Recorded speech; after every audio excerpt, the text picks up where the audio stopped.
How long did you look at your phone today? For most people, the number is shocking. The average user spends over 3 hours a day on their device. That adds up to nearly a full day each week, staring at a small screen. We live with tiny machines that want our attention. They are in our pockets. They sit on our desks. They light up and call out for us with chimes and vibrations. These machines are not neutral tools waiting for our command. They are built with a purpose. They are designed to keep us looking, tapping, and scrolling for as long as possible. Imagine your phone not as a tool, but as a shop. This shop sits in your pocket and it sells only one thing: your time. The apps inside are the vendors. They are all competing for your business. Every minute you spend looking at their content is a form of currency. For them, your attention is money. It translates into ad revenue and data collection. This entire system, built to capture and hold our gaze, is known as the attention economy. The longer you look, the more value they extract. It is a constant, silent auction for your eyeballs. The bidders are sophisticated algorithms. They learn about you with every tap and swipe. They're actively shaping the environment to guide your choices. They learn your hopes. They learn your fears. They learn your political leanings. They learn your secret guilty pleasures. They build a model of your mind. Then they use it to keep you engaged, minute by minute, hour by hour. This is an active, relentless campaign for your focus. You pick up your phone to check one quick message. Suddenly, 45 minutes have passed.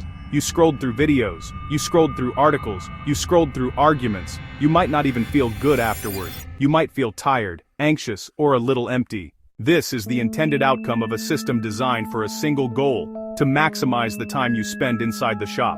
The architecture of these digital spaces is not built for your well-being, it is built for their bottom line. That is the reality. How does this system actually work? It begins with a process of constant surveillance. First, the apps watch everything you do. They track which posts you tap on, which videos you watch all the way through, which you skip. They see what you like and what you share. They see what you comment on. They even measure how long your finger hovers over a picture. They test small changes constantly. Does a red button get more clicks than a blue one? Does a shocking headline keep you on the page longer? They learn the answers incredibly fast. This massive amount of data then feeds a recommendation system, essentially a complex set of rules, an algorithm. It is designed to predict what will keep you watching. One more minute and then another, curating a personalized feed you will find irresistible. Oh, Mao. A simple metaphor. Imagine a friendly shopkeeper. He watches your eyes and notes every item you glance at. He sees you linger over the chocolate. He moves the chocolate closer to the checkout counter. He notices you like a certain magazine. He puts the new issue at eye level. After a while, you buy more than you planned. The shopkeeper engineered the environment to match your impulses. Apps do the same, but a million times faster and always on. The digital shopkeeper looks for two things: reward and surprise. A reward feels good. Example: a funny video that makes you laugh. Example: a comment praising your new photo. Example: a news article that confirms what you believe. Surprise makes your brain curious. It is the thrill of not knowing the next video. Reward plus surprise keeps you scrolling, always wondering what is next. Well, yeah, that is basically it. The brain has a chemical that plays a starring role in this process: dopamine. Dopamine is often called the feel-good neurotransmitter, but that is not quite right. It is more accurately the chemical of anticipation and motivation. It rises when we expect a reward, driving us to seek it out. It then spikes when we get an unexpected reward. Many apps are masterfully designed to manipulate this system. A new like on your post, a thrilling clip in your feed, an exciting headline. These small, frequent hits teach your brain to associate the app with pleasure and to come back for more. The design often uses a variable reward schedule. You get a reward, but you do not know when or how big. Think of a slot machine. Most pulls yield nothing, sometimes a small win, very rarely a jackpot. This uncertainty is incredibly compelling. It is what keeps people pulling the lever. Social media feeds are digital slot machines. You pull to refresh and you never know if you will see a boring update, a funny meme, or a life-changing message. This mechanism forms habits. The brain learns scrolling might yield a reward. Over time it becomes automatic, a subconscious craving for that next little hit of dopamine. The unpredictability is key. If every post were amazing, it would become boring. If every post were dull, you would leave. The mix of mundane and magical is what creates the addiction. It keeps your brain hooked, always hoping the next scroll will deliver a great reward. It is important to understand that this is not an accident. This is a feature, not a bug. Designers study behavioral psychology. Variable reward schedules are among the most powerful tools for shaping user behavior. They conduct A/B tests on likes, notifications, content delivery. The goal is to create a habit loop: cue, boredom or a notification; routine, opening the app and scrolling; reward, the dopamine hit. This loop, repeated thousands of times, wires the habit deep into our brains. So yeah, that is how it sticks. Recommendation loops do not just look for content that makes you happy. They look for content that gets a reaction. One of the strongest reactions is outrage. Content that makes us angry or indignant often drives powerful engagement. More comments, more shares, more heated replies. All of this activity signals importance. The post stays visible longer and gets pushed to more people. This process is called outrage amplification. The algorithm has no moral compass. It follows the data. If angry content yields engagement, the system learns to promote it. That creates a dangerous feedback loop. The algorithm shows you something that makes you mad. You react. It sees your reaction and shows you more to be mad about. Over time, people are pushed toward extreme viewpoints and constant agitation. It fuels polarization by making the other side seem monstrous. Viral content is rarely thoughtful analysis. It is short, emotionally charged clips or misrepresentative headlines, formats that suit rapid-fire feeds. Nuance takes time. Outrage is instant. The algorithm favors what spreads fastest and burns hottest. That is how discourse gets toxic. The consequences are visible everywhere. It can turn political differences into deep personal animosity. Well, you know, that is the harsh truth. The effects extend far beyond our screens, and they can reshape the most fundamental parts of our lives, starting with sleep. Many people scroll late into the night, long after they intended to sleep, a phenomenon sometimes called revenge bedtime procrastination, reclaiming personal time after a busy day. Staring at a bright screen can suppress melatonin, the hormone that tells your body it is time to sleep. This makes it harder to fall asleep and reduces sleep quality. An endless feed of stimulating and enraging content keeps the mind active and alert. Instead of winding down, your brain is revved up with highs and lows. Over time, this causes significant sleep loss. Studies consistently link heavy pre-bed screen time to poorer sleep outcomes. Less sleep harms your mood, your cognitive function, and your long-term physical health. The quest for one more clip steals precious hours of restorative rest. Focus is another major casualty. Our digital lives are filled with interruptions. Each buzz or ping is a disruption. It can take over 20 minutes to regain full concentration.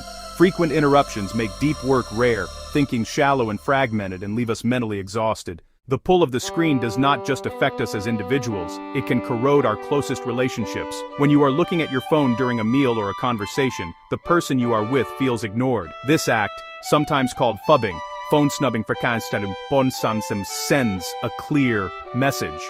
Whatever is on this screen is more important than you right now. Even brief neglect adds up.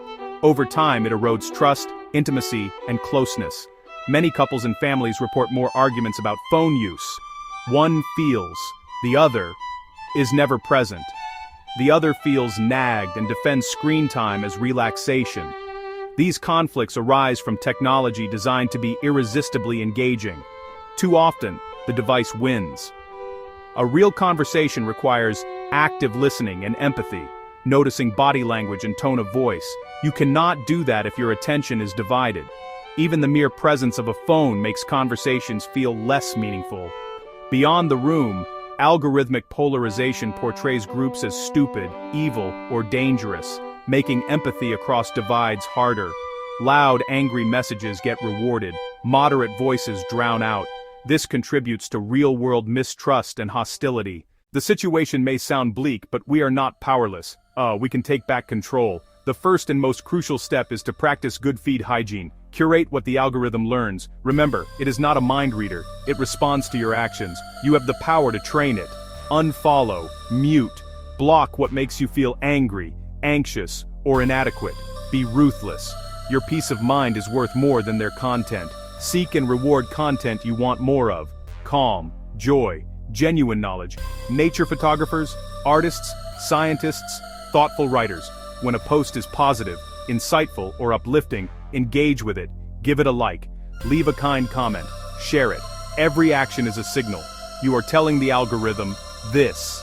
Give me more of this. Over time, your feed reflects these choices. Be mindful of passive consumption. If content makes you angry or wastes time, stop. Exit immediately. The algorithm tracks watch time. Cutting it short signals disinterest. You are voting with your attention. The more you do this, the less it will offer that content. It learns from rejections as much as engagement. This takes effort, but the payoff is enormous. Think of it like weeding a garden. Pull out unwanted plants, clear space, plant seeds you want, watch it flourish. You become the editor of your own experience. Beyond cleaning up your feed, you can create structural changes to reclaim your time and focus. Turn off non-essential notifications. Most alerts are not urgent, they are hooks. Go into settings and disable notifications for everything except critical apps, phone calls, and close family messages. Check the rest on your schedule. This cuts forced interruptions and puts you back in the driver's seat. Time boxing works. Set specific, limited blocks. 15 minutes in the morning, 20 in the evening. Use a timer. When it goes off, log out. Consume with purpose. Introduce friction. Move addictive apps off your home screen into a folder on page 2 or 3. Log out after each use. Set your phone to grayscale, especially in the evening. Practice mindful consumption. Before opening an app, pause 1 second and ask, why am I doing this? Bored, anxious, lonely, avoiding a difficult task. Name the feeling to break the loop, then choose a better response. Lonely? Call a friend. Bored? Take a 5-minute walk. Return to what matters. These small mindful moments reclaim your agency. While individual actions are crucial, they do not fix the root. Lasting change requires shifts in design and policy. Companies must build more humane products. Humane design builds trust, enabling sustainable business. Start by changing default settings. Notifications off by default. Opt in. Make algorithms understandable and controllable. Tool. Opt out of engagement-based ranking. Tool. Choose a chronological feed. The business model matters. Advertising-driven revenue incentivizes attention-grabbing tricks. Explore alternatives like subscriptions, small fees for ad-free experiences that align interests with user well-being. Treat users as customers. The product is the service, not attention. More users choosing this sends a market signal.